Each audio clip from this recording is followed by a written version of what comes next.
Before I get started, I gotta say this. I saw about 1 or 2 minutes of Raw. And it was Dash, I believe his name is Dash Dawson, from the Revival. I can't remember their names because they were barely on TV and they barely been treated right. He was destroyed by Lucha Party. 3-on-1. If I remember correctly, isn't the Revival the bad guys and the Lucha Party the good guys? Why are you allowing the Lucha Party completely have Lucha rules for, I think it was the second time in a row, over a 2-week period, destroying these guys for no apparent reason? I didn't know what else to think. I turned it off after that. Now, as you saw in my SmackDown Live review, it was a pretty good show. Not saying it was great. It was okay. Now you come to Impact, and I say this and I challenge anyone to think about this. If SmackDown Live and Impact Wrestling could be chosen, one of the two could be chosen to do TLC, which one would you rather see with the current build of Impact Wrestling and SmackDown Live? Because if you compare the builds for their pay-per-views, that, I'm being honest here, and I'm not saying that this is an incredible thing. Let's make this really clear. We still don't know if Impact Wrestling is safe. I'm going to keep saying this because I may be enjoying the product, even with a few things I don't agree with. The product is very good right now compared to Raw, easily, and easily compared to SmackDown. But we don't know. But if you take into account how the build is to Homecoming compared to the build of TLC for SmackDown and Impact, I bet you if someone had a choice between seeing the build of Impact compared to the build of SmackDown Live, yes, SmackDown does have the women, which is a very good thing. But let's be honest here. I think most people would rather see Impact Wrestling. Not because they don't like Daniel Bryan, they don't like AJ Styles, they don't like what's going on with Charlotte, what's going on with Becky Lynch, who is the hottest person on that company. Asuka, who I feel really has been treated so badly, but at least they're doing something with her. If you take that compared to Impact Wrestling, who is at least promoting their people properly, they're showing them, they're giving them something, you're going to care more about Impact Wrestling. Not because the people on there are better than SmackDown Live. It's because they built them better than SmackDown Live. And I challenge anyone to give me a reason why I'm wrong. But let's get into this because I don't want to make this 20 minutes or more. Okay. The first thing we had was Jake Crist versus Willie Mack. Now, there's not much to talk about. This is a qualifying match for Ultimate X, which I love. It's not the Ultimate X I love. It's a cool gimmick. But it's because they're giving us something going into the pay-per-view. They're actually giving us a qualifying match with people that are well known. Well, Willie Mack is known in the indies. But at least on Impact Wrestling, they're already showing that he's special, he's important, he means something. They got Jake Crist. Yeah, Jake Crist is one of the best people, but he's part of OVE, who's part of Sami Callihan, who is a freaking nut job, who's the cultist of them both. And at least with good, well-developed people, or at least one who's getting developed, and one who's at least been developed enough that you already know who he is, you know what's going on, you get a good match with it. And I loved it. It wasn't the match was great. It was a good match. And in the end, it was Jake Crist who won because you got Sami Callihan interfering. I can say at least we got a proper build going into a pay-per-view. We do. Now, Rick Swann was not there. Rick Swann did not want to get involved with basically the Crist brothers or basically Sami. Telling Willie, I don't want to do nothing about this. I don't want this. Just leave them alone. Because Willie wanted to whoop some ass. I got to say it like that. If you're in New York, you got to have a certain attitude, you know. You got to have an attitude. And he want to whoop some ass. Simply like that.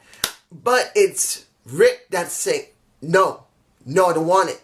But Willie said he'll be there for him when it's his match against, I think, Dave Crist. Was it Dave or I think it was Dave that's this coming week. It kind of makes me a little interesting. Well, not kind of make me a little. It makes me thinking that it's possible that Rick and Willie are about to have a feud, because you can see that Rick is not there for Willie and Willie is there for Rick. That's what I'm seeing.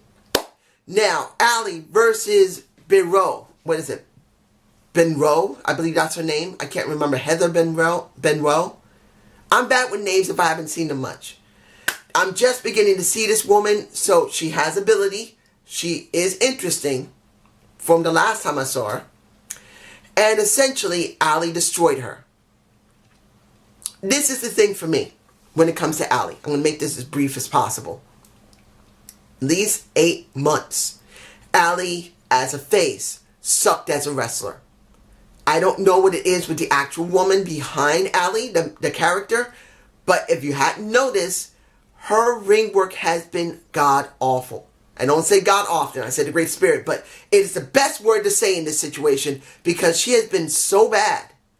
And in this situation, I'll say this, because she is playing a bad character, a bad guy, an evil, lost her soul bad character, some of the botchiness is kind of understandable. Because she has no more soul, that means she has no more current reasoning, that means she doesn't really care, so that means she's going to defeat her opponent no matter how sloppy she is. So in this respect, her ring work actually goes with the character. But I'm going to be honest, she's still sloppy, she misses her marks, and for me personally, I'm not totally sold on the character of Allie. For me, if she came out like an undead bridesmaid, dressed as an undead bridesmaid, and then when she meets Rosemary, because she's going to have to eventually meet this woman, she must meet Rosemary by the pay-per-view. If they do not do this, hopefully she is recovered enough to be able to do it and they get her back on contract if she's not on contract. She needs her. If she does not have Rosemary by Homecoming, this means nothing because they can't do this with Kiera Hogan, who tried to save the woman who was getting the mandible claw down the gullet, as you see in this picture. And she did get destroyed. But the point for me is this. Allie has not been doing, the real person has been very sloppy in the ring. I don't know if she's been frustrated or she's just not herself. Now they give her the persona that she should have had months ago, months upon months ago, more than a year ago, before the new writing change, before the new regime.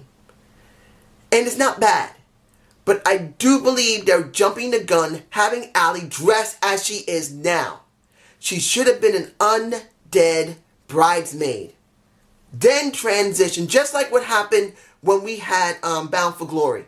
When she looked like a bridesmaid. She should have stuck like that. That is what she should have been. And by the pay-per-view, you see this Allie. With this music she's using. Not now. It's too soon, and I think they're making a mistake.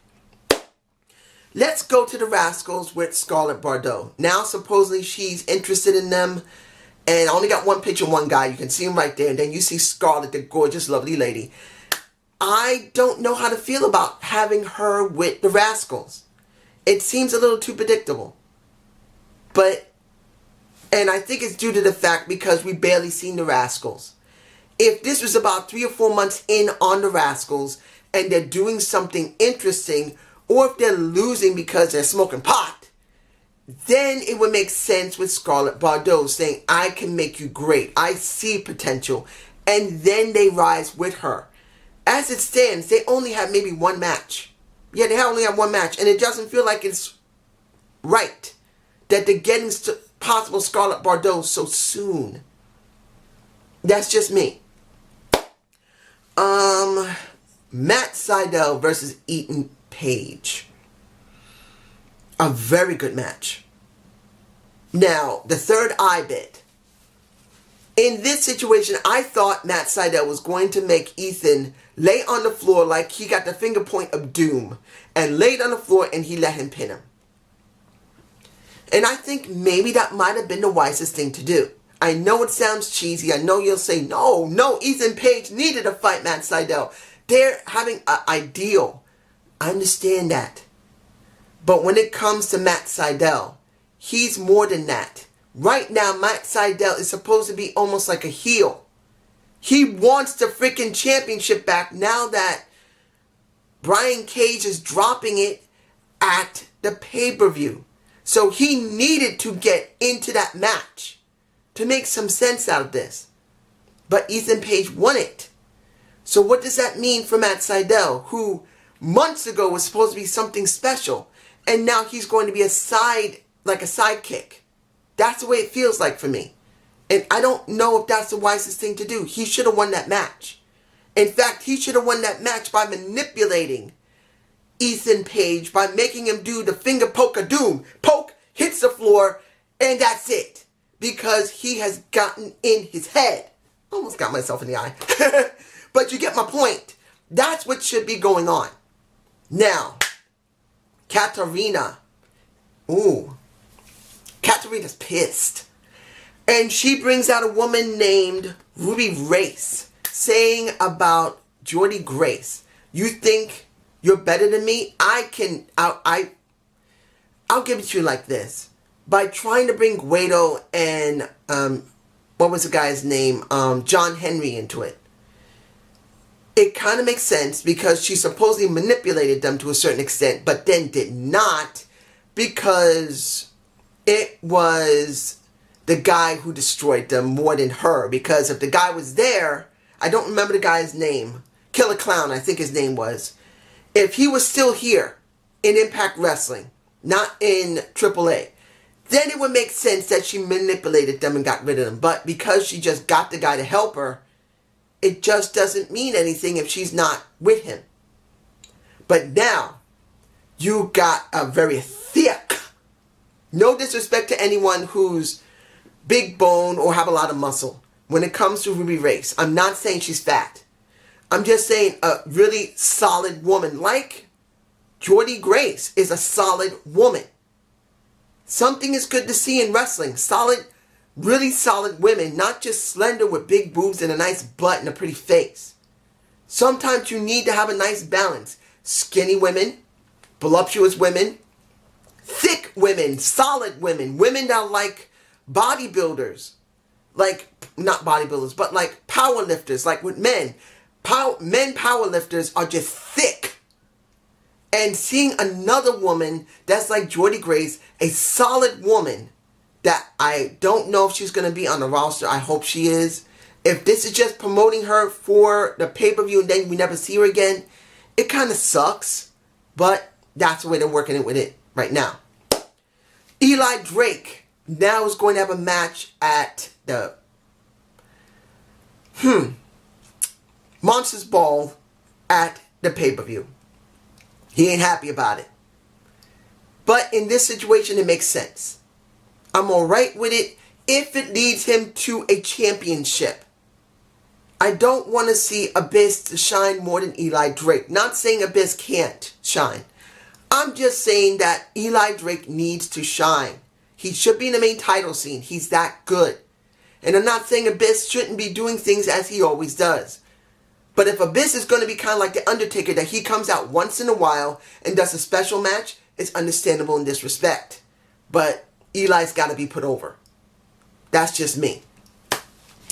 The LAX and Lucha Brothers. That short segment in the back where they were seeming to be happy to talk to each other. And Conan was there, and Conan pretty much said, you know what? I'm not comfortable with this, but if you guys are cool with this, alright, let's just tear the house down. And it's Pentagon Jr. who pretty much sticks his hand into the face of, I think, Santana. And then you see K-Dog just go off because he doesn't want to see these two teams go at each other. He does not want to see them tear each other apart. Now, this is going to be interesting. For me personally, I'm wondering if Conan's going to choose between one or the other. It's got to happen. If Conan doesn't choose between the two teams and he just leaves them alone, I think this will not work. And I'm not a big Conan fan. You guys know me. Conan talked too much for LAX, and they never really showed their true potential. In this respect, Conan must talk. He has to choose between Lucha Brothers and the LAX. He must choose by the time of the pay-per-view, or at least afterward. There must be a choice. And then it's going to have to be a feud where he turns evil with whoever he's with. It's the only way. That's just me. Let me see. Am I forgetting anything? Well, the Dempsey Hit Squad with Gamma, his son, and Raju. They destroyed some jobbers. I don't see anything special with them yet. They need to do some vid packages in the back, maybe to get me interested. That's what they need. That's what I believe they need, because we don't see them much. We've only seen them a little bit in the ring, and they need more. That's just how I feel. And let's see. 2 more things left. Taya and Johnny versus Tessa and the pervert Moose. Because that's the way I saw Moose. Moose was just trying to grab some ass. I'm not trying to be disrespectful to any woman or anything, but that's what the way he was acting. I'll give you like this. When you see the match yourself, you'll see at certain points Moose tries to be a little bit naughty with Tessa, grabbing around the waist, maybe near her ass. Then he looks like he's looking at a little bit of Taya, and look, I'm not trying to be rude or anything to any woman, but when you look at Taya Valkyrie, I think I got a picture of her right here. That woman doesn't have big breasts. She has maybe B or C cups. But she has her top so tightly pushed up to her neck. They look like they're G's. That's how big they look. They're that full. And that is something. That is a lot. So the match itself was okay. But when it came down to it, I'm going to say this. When it comes to Tessa, I felt that her video package with Moose was actually good. It wasn't bad. She's actually improved on the mic, which I do applaud her for. Not everyone can do it. When you look at Charlotte, she's never been able to improve on the mic. She just stays exactly like her dad. Well, in the sense that she doesn't change. At least Tessa has improved to a point on the mic. In the ring, she's still heads above Charlotte because she can adapt. And the problem I saw here was that I'm not going to say it was a bad situation of seeing Taya tap out Tessa, but I'm not saying it was the right. It gets me because it's a good thing to see Tessa tap out. But then it's not good to see Tessa tap out. In the respect, it's not at the pay-per-view. If you had her have a screwy ending, and maybe she had to win that way, or maybe Moose for that matter. What is Moose doing right now? He could have took the pin. But seeing Tessa take the pin, not the pin, but the tap out, I'm mixed with it. And then once it was over and Moose destroyed Johnny and then Tessa destroyed Taya and you got Killer Cross coming out, it looks like Killer Cross is either going to be a third party because he doesn't seem like he's going to be working with Moose. But then he's kind of still trying to play Johnny and Taya. So it's hard to tell with that. Finally, Raven sighting. I think I might use that for the title. When we went to where Eddie is basically getting his mind straight, you see him doing a little bit of chess. I don't think I got that shot. And then you see a guy with white hair, colored eyes, white beard, and I'm going, wait a minute, he looks familiar. And then I realized it was Raven. And I'm going, damn, either he dyed his hair white or he is that grayed out. I mean, Raven in the 90s was already not much older than I was. I think 95, 96, 97. I was in my mid-20s. Raven was maybe in his early 30s. So he's not much older than me. But if that's his real hair color, God, oh, damn it. I got at least black hair on my head. I'm 47. The guy is in his 50s or nearing 60. He's super grayed out. That's if that's not dyeing his hair white stuff. But this was a good segment that I liked the most out of the show. That Raven's trying to tell him, You did not choose this situation you were in. It just happened. Other people chose it for you. Your wife sent you there. Moose screwed you over. Tommy screwed you up. It's always been about somebody else. Now it should be about you. He manages to call one of the orderlies into the room where one of the people there was hammering up against the wall. And he said, "Hey, orderly, this guy messed up a chessboard." The guy went in to get that guy. He said, "You're not supposed to do that." And then Raven takes the key card and says, "Here, take this. This is for you. Get what you want. Get what's yours." And then Eddie leaves. So I have no idea how far they're going to go with Eddie. But I got to say this. As a closing to this, and this is getting long. This is better than Raw. And honestly, this is actually above SmackDown. And I'm not even saying SmackDown is bad either.